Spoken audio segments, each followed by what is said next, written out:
So I clearly wasn't ready for what I just saw. Not ready at all for what I just saw. I gotta keep it real. I just gotta keep it real.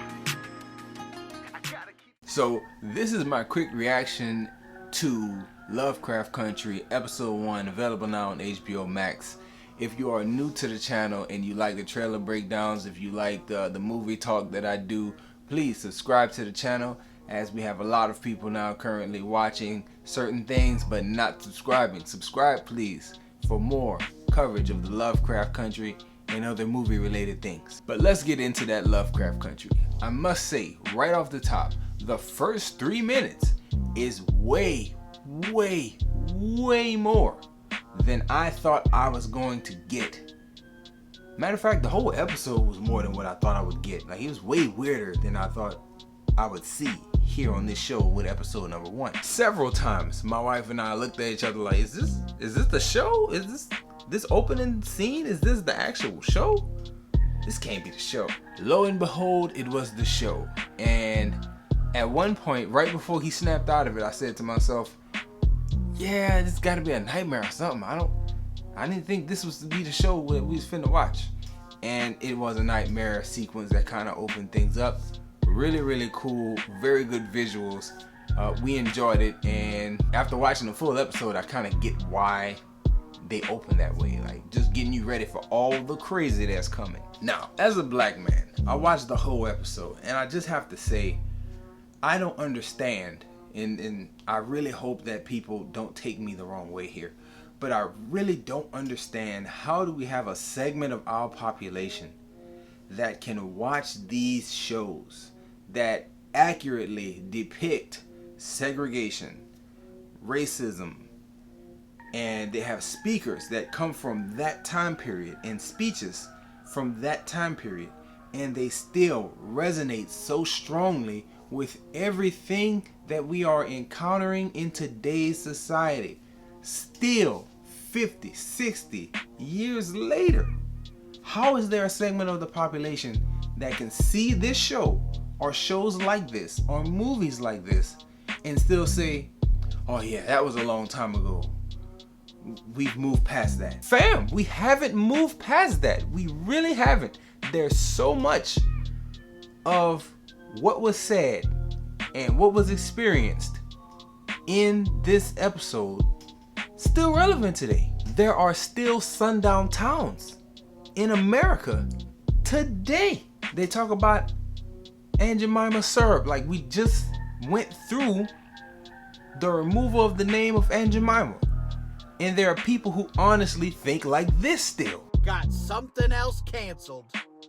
And you know what I'm talking about, Aunt Jemima. That pisses me off.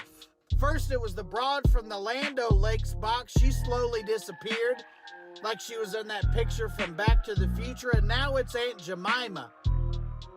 No butter, no syrup. I'm just supposed to choke down my dry-ass pancakes?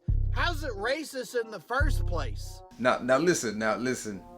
I love that dude. So if you like parodies and you like satire, I'm gonna link his stuff somewhere. Like, there's gonna be a white dot.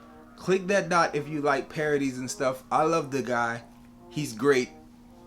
Give him a shot. You're welcome. But back to the Lovecraft talk. I just don't understand how there's people who don't see those issues back then are still the issues that we dealing with now. You gotta be out your mind. Anyway, moving past that, I must say, on an overall level, I'm pleased with pretty much the entire show. I can only level one criticism, and that's the oral sex scene behind the nightclub.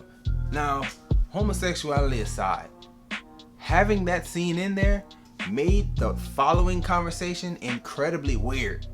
Why? Like, it didn't do anything to move the story forward. It just felt off. It just felt horribly off. And I don't know why they chose to go with it, besides to just say, hey, we're gonna go there too. But as far as the conversation and the information that he got from the club owner, you could have did that at the bar. Like, you could have did that in any other scene. I don't see why put, and again, nothing against homosexuality, but like, why put a male on male scene there. Like, where's the value in it there? It could have been anywhere else, but you can put it there. It just made everything that followed in that little instance weird. With that being said, though, that's my only negative about the whole episode. Everything else was good, but that was strange. So let's get into the things that I'm excited about. Number one, I really want to see, moving forward, what's up with the people in the silver car and the mansion. I have thoughts.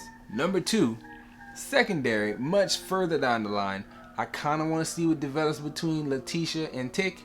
They showed some real genuine interest, you know, each one looking at the other without the other one noticing. Very cool. Laid some groundwork there for a relationship. I want to see if that develops. Got some thoughts on that too.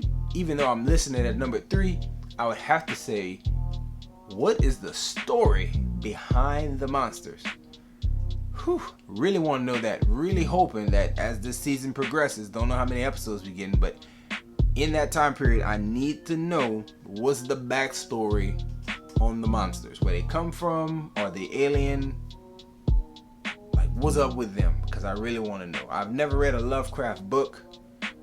I don't know the backstory, and I'm going to keep on doing the channel as I've done the channel in the past. We watching and we reviewing. We not researching anything. We coming straight from the gut over here. And I don't know what was up with the monsters, but I really hope that we get some stuff revealed to us this season. Let's close out with prediction. What do I think is gonna happen? Number one, those people in the silver car in the mansion are absolutely aliens. I believe. That's my thoughts. Number two, that I can assume safely is that the uncle, Courtney B. Vance, he's gonna die. It's gonna be sad.